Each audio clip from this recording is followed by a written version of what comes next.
Hello everyone. आज की हमारी वीडियो है income from house property as amended by finance act 2020। देखिए, कोई भी रेंटल इनकम जो किसी प्रॉपर्टी से हो रही हो, प्रॉपर्टी का मतलब है कोई भी बिल्डिंग या लैंड अपार्टमेंट्स देयर टू।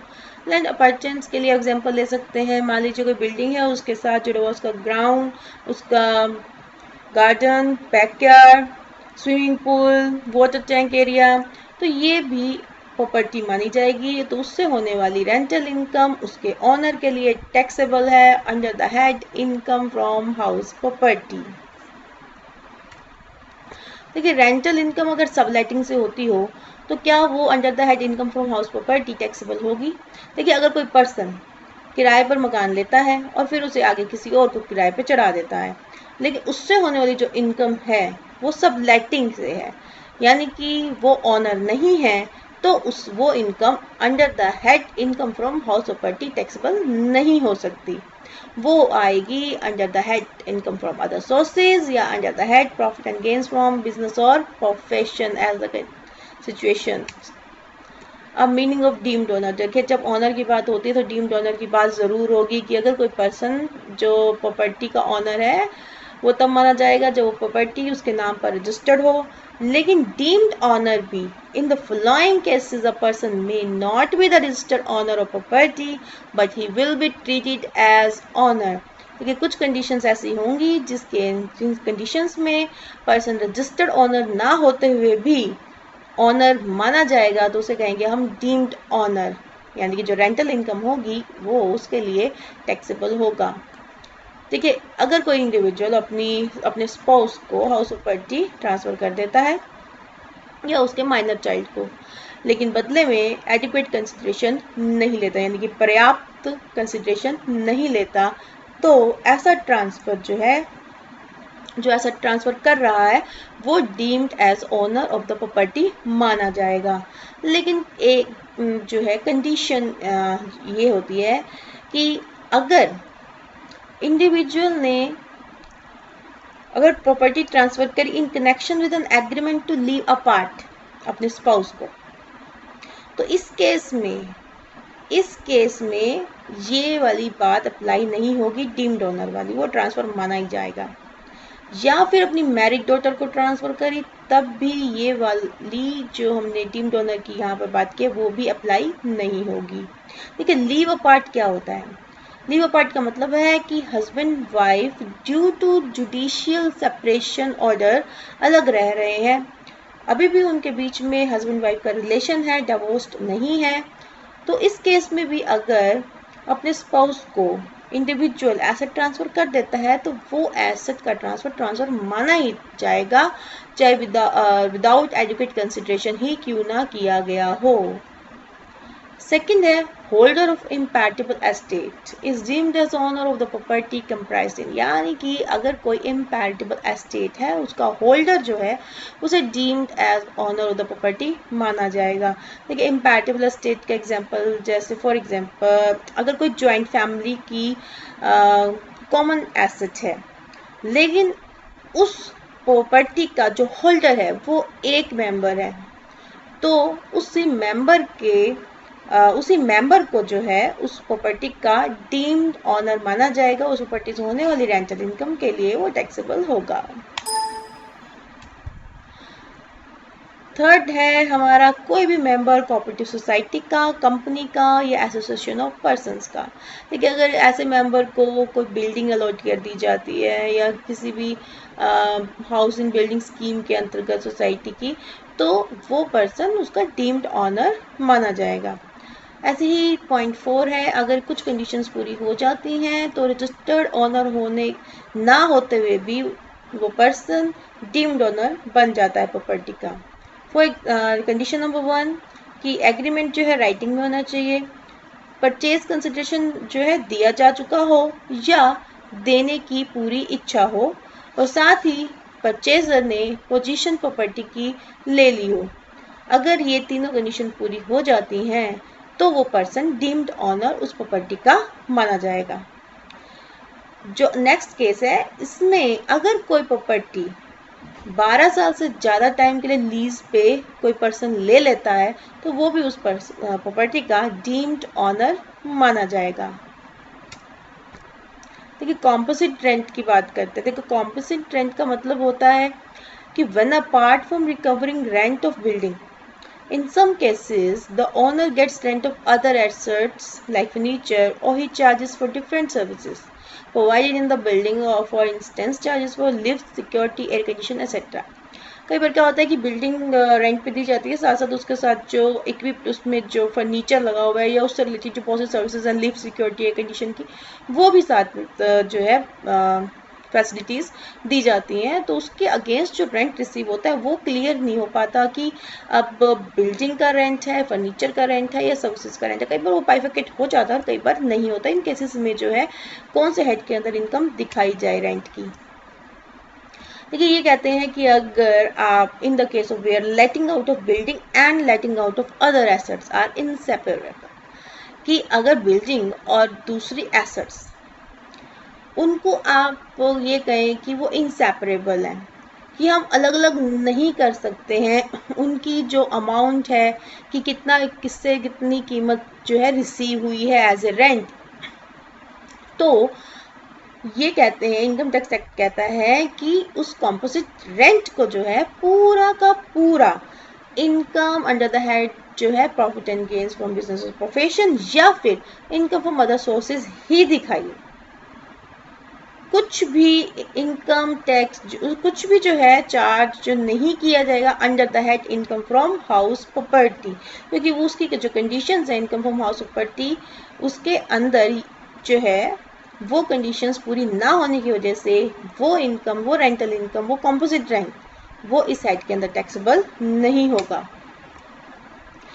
अब ये कहते हैं कि अगर जो बिल्डिंग और लेटिंग out of other assets separable की जा सके तब क्या होगा। देखिए ये क्लियर है कि अगर सेपरेबल कर सकते हैं आप तो सिंपल है, जितना बिल्डिंग का रेंट होगा वो under the head house property और जो बाकी एसेट्स का रेंट होगा वो बिजनेस प्रोफेशन या फिर other sources as the case में भी आप चार्ज करेंगे।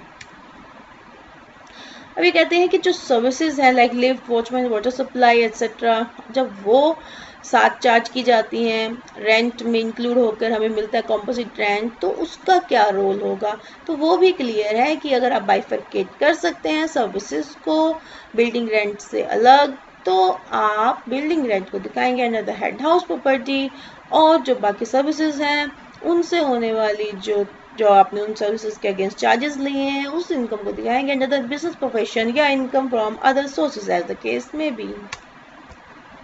अब बात करते हैं कि फिर कंप्यूटेशन हम इनकम फ्रॉम हाउस प्रॉपर्टी की किस तरह से करते हैं।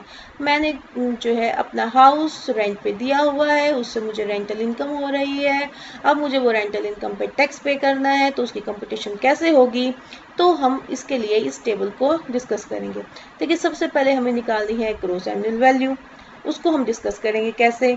उसमें से हम म्यूनसिपल टैक्सेस जो हमने पेड किए हैं ड्यूरिंग द ईयर वो लेस करेंगे, हमारी निकल कर आएगी नेट एनुअल वैल्यू। अब इसमें से हमें गवर्नमेंट देती है कुछ deductions for example maintenance, repair etcetera, और जो हमने उस प्रॉपर्टी के लिए लोन लिया है उसके लिए जो हम इंटरेस्ट देते हैं उसको लेकर। देखिए डिडक्शन अंडर सेक्शन 24A कहती है कि आप एक फिक्स्ड अमाउंट, फिक्स परसेंटेज 30% ले लीजिए नेट एनुअल वैल्यू का। आप टेंशन मत लीजिए कि आपने मेंटेनेंस पे कितना किया, रिपेयरिंग पे कितना किया, आप 30% फ्लैट रेट जो है नेट एनुअल वैल्यू की डिडक्ट कर लीजिए। जो बाकी का अमाउंट बचेगा उसमें से आपने अगर कोई लोन लिया है उसके लिए आप इंटरेस्ट पे करते हैं, आपने प्रॉपर्टी लेट आउट कर रखी है तो वो सारा इंटरेस्ट जो है आप लेस कीजिए और जो बचा हुआ होगा वही होगा आपका इनकम फ्रॉम हाउस प्रॉपर्टी। तो सबसे पहले क्वेश्चन ये आता है कि ग्रॉस एनुअल वैल्यू कैसे निकाली जाए। तो इसके लिए हमारे पास 3 स्टेप हैं। स्टेप 1 होता है कि हमें सबसे पहले निकालनी है एक्सपेक्टेड रेंट, दूसरा निकालना है हमें फिर एक्चुअल रेंट, और तीसरा इन दोनों का कंपेरिजन करके निकलेगा हमारा ग्रॉस एनुअल वैल्यू। तो कंपटीशन जो है अब जब हम करते हैं कि एक्सपेक्टेड रेंट कैसे निकाला जाए, तो देखिए एक्सपेक्टेड रेंट के लिए हमें 3 वैल्यूज़ चाहिए। सबसे पहले चाहिए हमें प्रॉपर्टी की म्यूनसिपल वैल्यू, उसकी फेयर रेंट वैल्यू और उसकी स्टैंडर्ड वैल्यू। देखिए म्यूनसिपल वैल्यू जो म्यूनसिपैलिटी सर्वे कर उस प्रॉपर्टी की आपको बताएगी कि आपकी प्रॉपर्टी की एनुअल वैल्यू हमारी नज़र में क्या है। उस तरह से फेयर रेंट वैल्यू, देखिए फेयर रेंट वैल्यू आपकी प्रॉपर्टी के सिमिलर प्रॉपर्टी, आप जिस एरिया में है उसके सिमिलर एरिया में, यानी कि सिमिलर एरिया में सिमिलर प्रॉपर्टी से कितना रेंट नॉर्मली जनरली वसूला जा रहा है, तो वो हो गई आपकी प्रॉपर्टी की फेयर रेंट वैल्यू सालाना। और अब बात करते हैं स्टैंडर्ड रेंट की। देखिए स्टैंडर्ड रेंट, देखिए रेंट कंट्रोल एक्ट जो है, अगर उसके अंदर वो प्रॉपर्टी कवर होती है तो उसका जो है प्रिस्क्राइब किया गया होगा रेंट की मैक्सिमम, इससे ज़्यादा रेंट इस एरिया की प्रॉपर्टी के लिए नहीं लिया जा सकता है, तो वो होता है स्टैंडर्ड रेंट, अगर प्रॉपर्टी रेंट कंट्रोल एक्ट के अंतर्गत आती है तो अब कैलकुलेट कैसे करेंगे? देखिए बहुत आसान है, बहुत एंजॉयबल है income from house property calculate करना।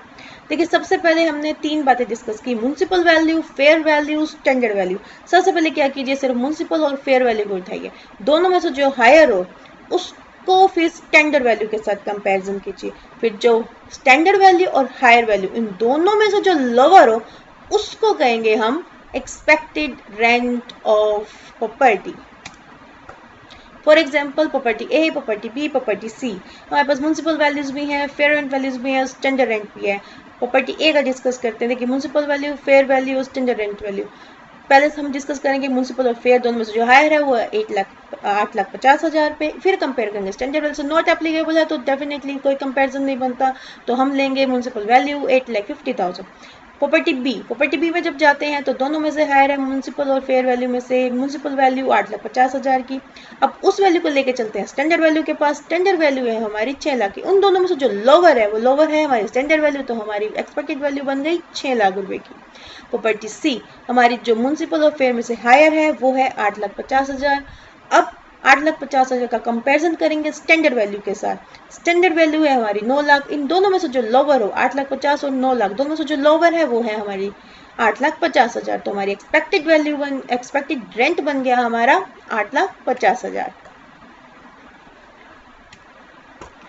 अब बात करते हैं एक्चुअल रेंट, स्टेप 2 पे आ जाते हैं। एक्चुअल रेंट कैसे कैलकुलेट होता है? देखिए एक्चुअल रेंट का मतलब होता है वो रेंट जो प्रॉपर्टी आपने जितने पीरियड के लिए उस साल रेंट पर चढ़ाई, तो उससे मिलने वाला जो रेंट होगा वो होगा आपका एक्चुअल रेंट। देखिए while computing actual rent pertaining to vacancy period is not to be deducted, वो हम लेते ही नहीं है, तो डिडक्ट क्या करेंगे? जो वैकेंट पीरियड का हम लेंगे ही नहीं, क्योंकि प्रॉपर्टी अगर हमारी 8 महीने किराए पर रही है तो 8 महीने का किराया लेंगे इसी तरीके से। लेकिन अब बात करते हैं अनरियलाइज रेंट। देखिए अनरियलाइज रेंट का मतलब होता है प्रॉपर्टी 12 महीने रेंट पे दी हमने, लेकिन उसमें से 2 महीने का जो रेंट है वो हमें जो है रियलाइज नहीं हुआ, तो उसे कहते हैं अनरियलाइज रेंट। तो अनरियलाइज रेंट आप कहोगे कि मेरा 12 मंथ का जो रेंट है एक्चुअल, उसमें से वो 2 मंथ का आप लेस कीजिए क्योंकि 2 मंथ का मुझे अनरियलाइज हुआ है। तो अगर आप ये चाहते हैं कि आप अनरियलाइज रेंट डिडक्ट करना चाहते हैं तो आपको कंडीशंस पूरी करनी पड़ेंगी। कंडीशन नंबर 1 कि आपकी जो टेनेंसी है बोनाफाइड यानी कि जेन्युइन होनी चाहिए। सेकंड थिंग ये है कि आपने टेनेंट से खाली करवा ली हो प्रॉपर्टी और आपने उसको कंपेल किया हो खाली करने के लिए, तो उसने जो है खाली कर दी हो, साथ ही उस टेनेंट ने अभी किसी और प्रॉपर्टी को जो है आपने उसको लेट आउट ना किया हो, उसको ऑक्युपाई नहीं कर रखी हो, और लास्ट आपने जो है लीगल प्रोसीडिंग्स कर ली है लेकिन उसके बाद भी आपको आपकी रेंट रिकवर नहीं हुई, तो आपका ये बन गया अनरियलाइज्ड रेंट। अब आप अपने 12 महीने के रेंट में से अनरियलाइज्ड रेंट को डिडक्ट कर कर एक्चुअल रेंट बना सकते हैं। अब ग्रॉस एनुअल वैल्यू, देखिए ग्रॉस एनुअल वैल्यू आ गई आपकी। स्टेप 1 से आई आपकी एक्सपेक्टेड वैल्यू, स्टेप 2 से आई आपकी एक्चुअल वैल्यू, और दोनों को कंपैरिजन कीजिए। अब इन दोनों में से जो हायर हो वही है आपकी ग्रॉस एनुअल वैल्यू। देखिए पहले म्युनिसिपल और फेयर वैल्यू, इन दोनों में से जो हायर हो, जो हायर अमाउंट और स्टैंडर्ड वैल्यू, दोनों में से जो लोअर हो, अब उस वैल्यू को कंपैरिजन कीजिए एक्चुअल रेंट वैल्यू से। अब उन दोनों में से जो हायर हो वो हो गया आपका gross annual value. For example आपका फेयर रेंट है 10,80,000, म्युनिसिपल वैल्यू है आपकी, दोनों में से हायर है आपका 10,80,000, स्टैंडर्ड रेंट है आपका 9,60,000, दोनों में से लोअर ढूंढिए, दोनों में से लोअर है आपका 9,60,000, तो ये बन गया आपका एक्सपेक्टेड रेंट। अब इसकी कंपैरिजन करेंगे हम एक्चुअल रेंट से। एक्चुअल रेंट हमारा 12 लाख का। अब इन दोनों में से जो हायर हो वो है आपका एक्चुअल रेंट, तो आपकी ग्रॉस एनुअल वैल्यू बन गई 12 लाख रुपए। अब ये कहते हैं कि जब प्रॉपर्टी खाली रहती है, वैकेंट रहती है during the year for some time, तो कैलकुलेशन कैसे होगी। तो इसे हम एग्जाम्पल से ही समझने की कोशिश करते हैं। तो फर्स्ट एग्जाम्पल ले लेते हैं।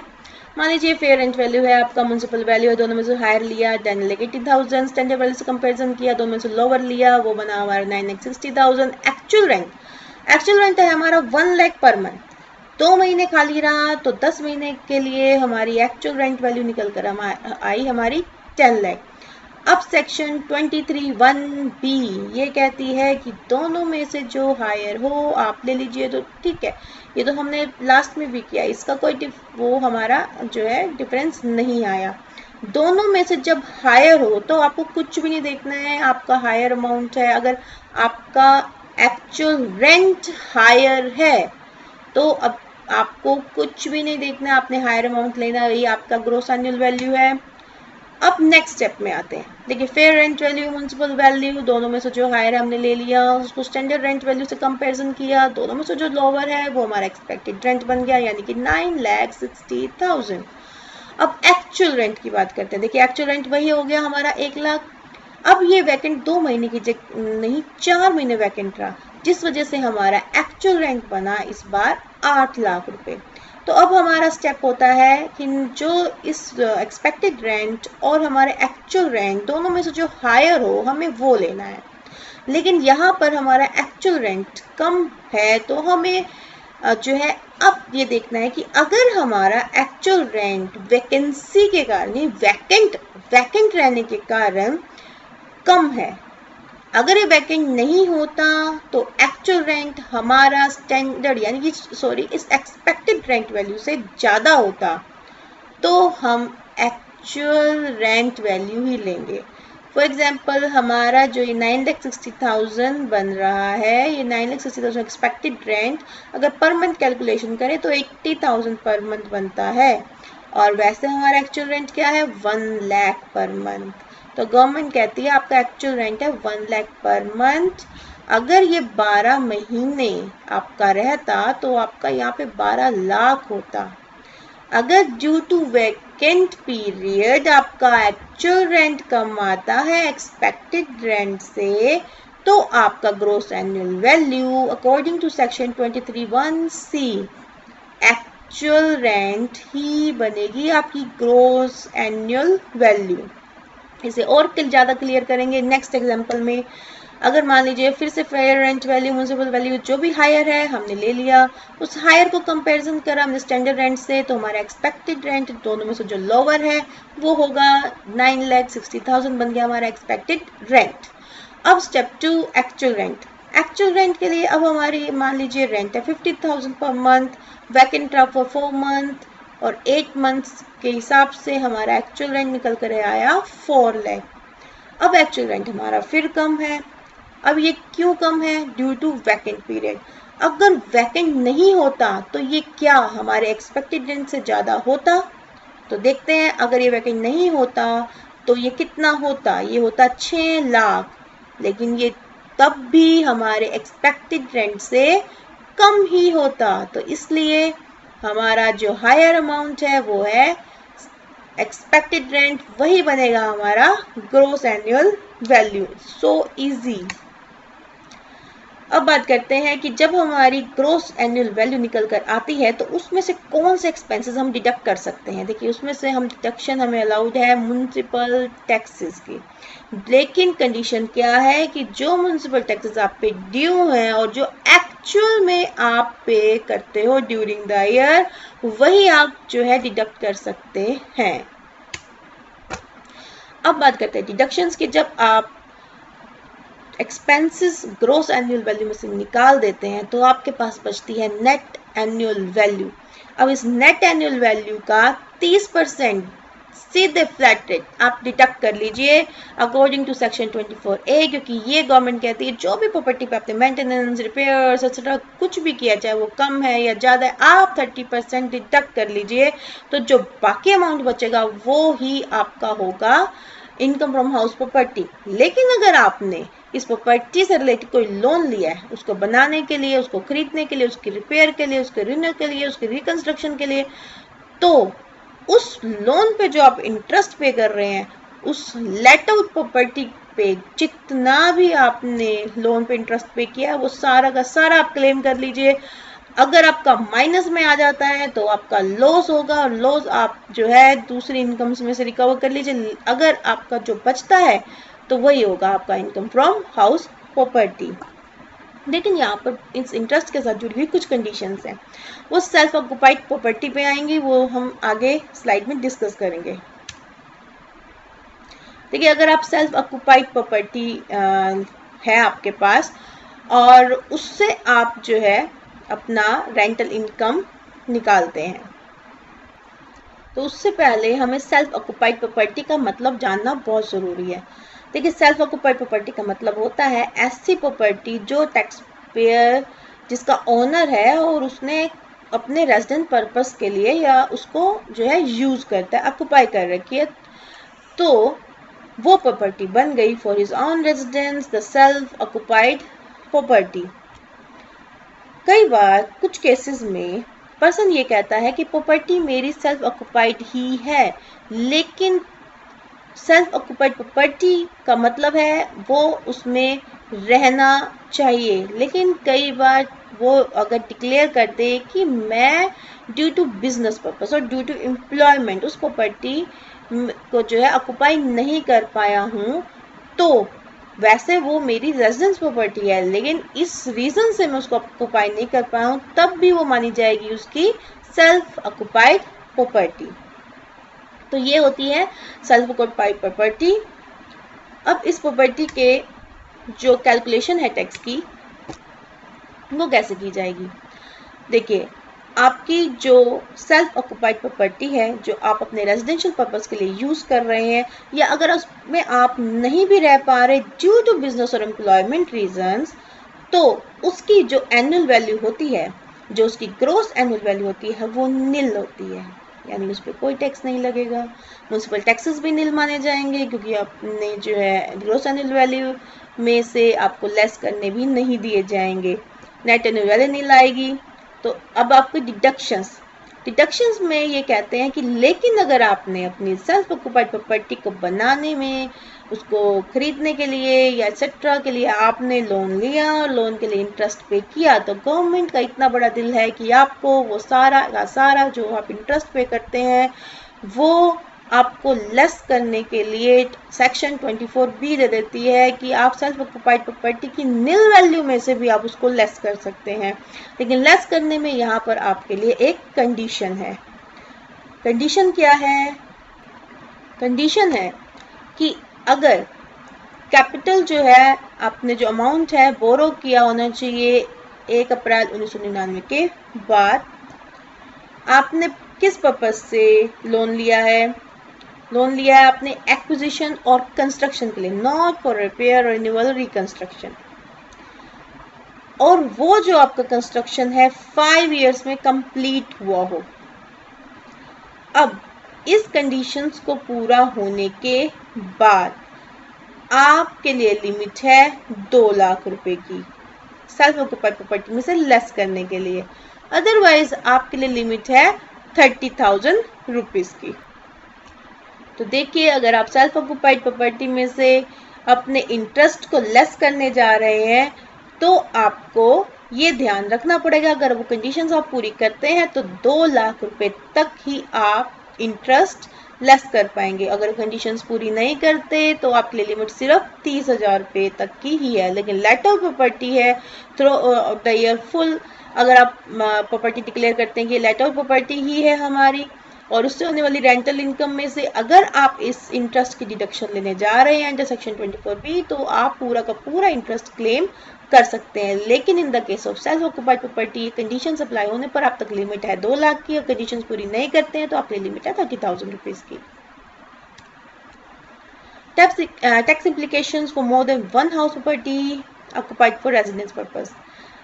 देखिए, सेल्फ ऑक्युपाइड प्रॉपर्टी अब एक से ज़्यादा अगर कोई पर्सन डिक्लेयर कर देता है कि मेरे पास तो 5 फ्लैट्स हैं और सभी के सभी मैं रेजिडेंस पर्पस में यूज़ करता हूँ, कोई भी मैंने लेट आउट नहीं कर रखा है।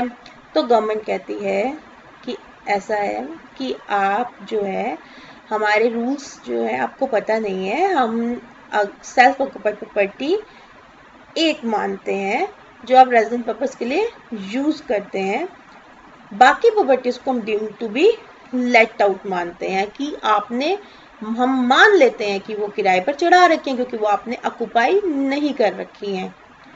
तो अब फिनेंस एक्ट 2020 में जो अमेंडमेंट आया है वो ये आया है कि फाइनेंशियल ईयर 1920 से 1 प्रॉपर्टी की जगह 2 प्रॉपर्टी सेल्फ ऑक्यूपाइड मानी जाएंगी और बाकी की जो पर्सन की प्रॉपर्टीज है उन्हें deem to be let out माना जाएगा।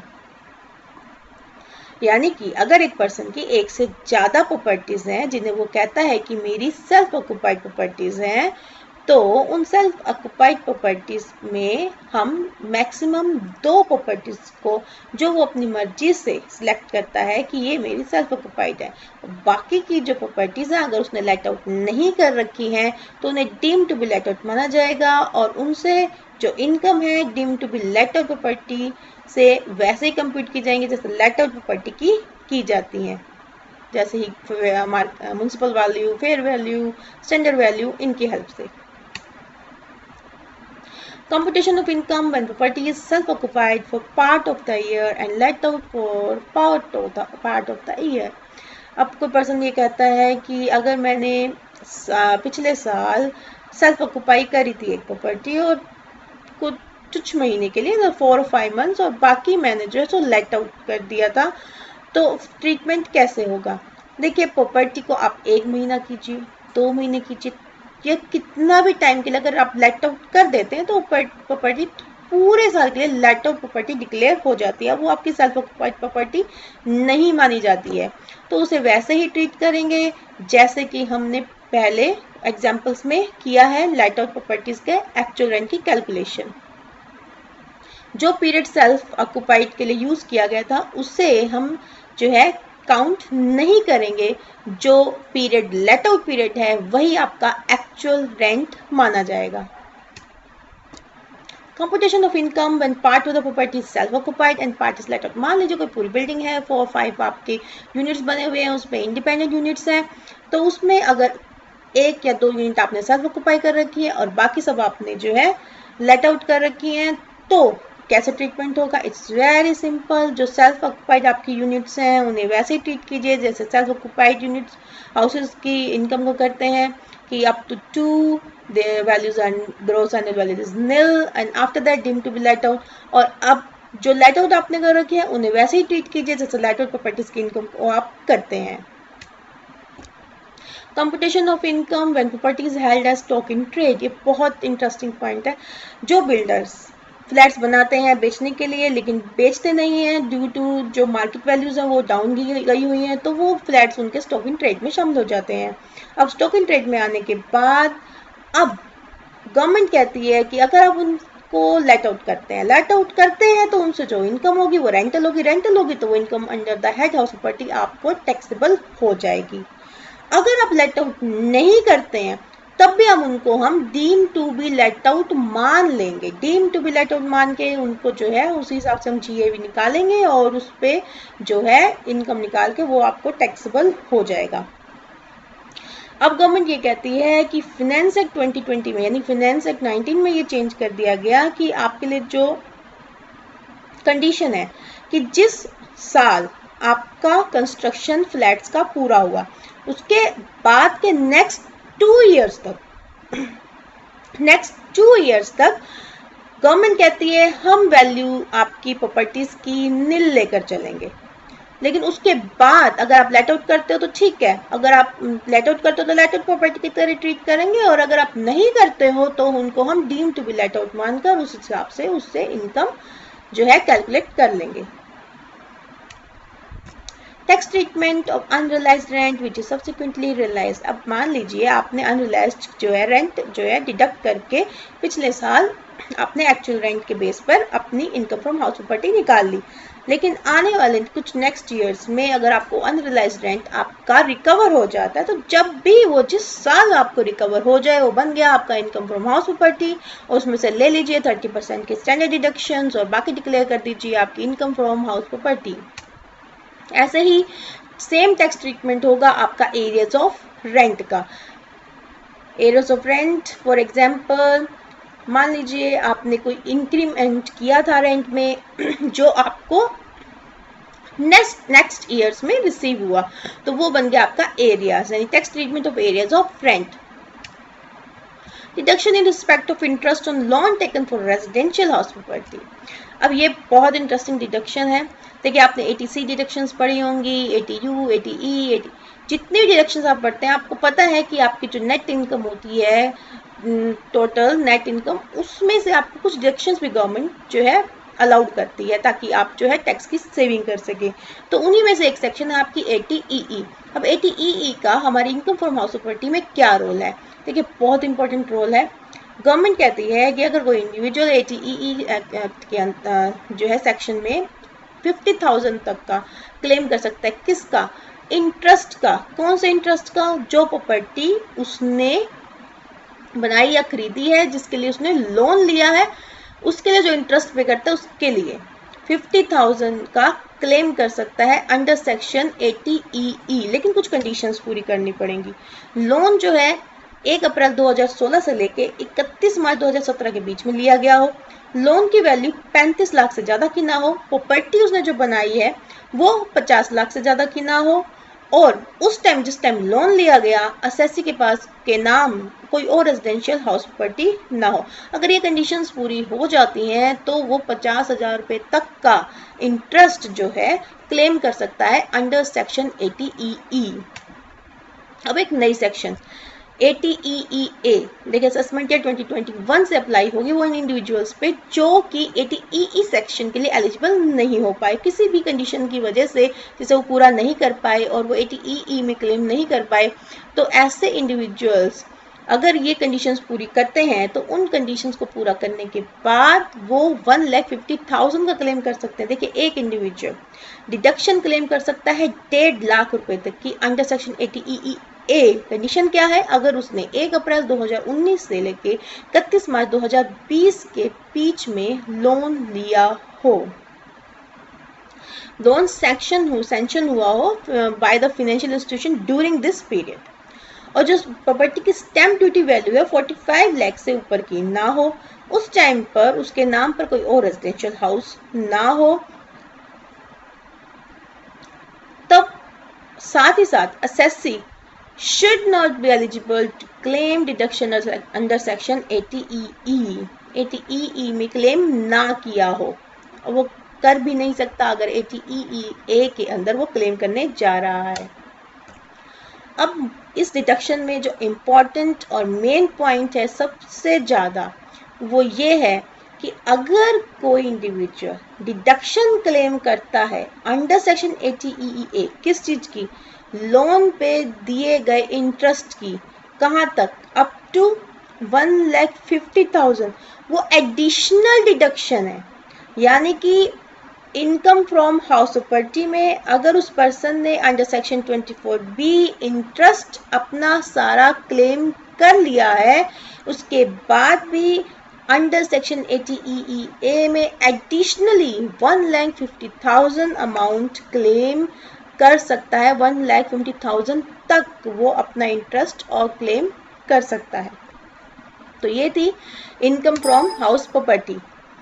आई होप कि इससे आपके बहुत से कंसेप्ट क्लियर हुए होंगे। अगर आपको लगता है कि इससे रिलेटेड कोई टॉपिक है या कोई क्वेरी है तो आप कमेंट बॉक्स पे लिख सकते हैं। Thank you.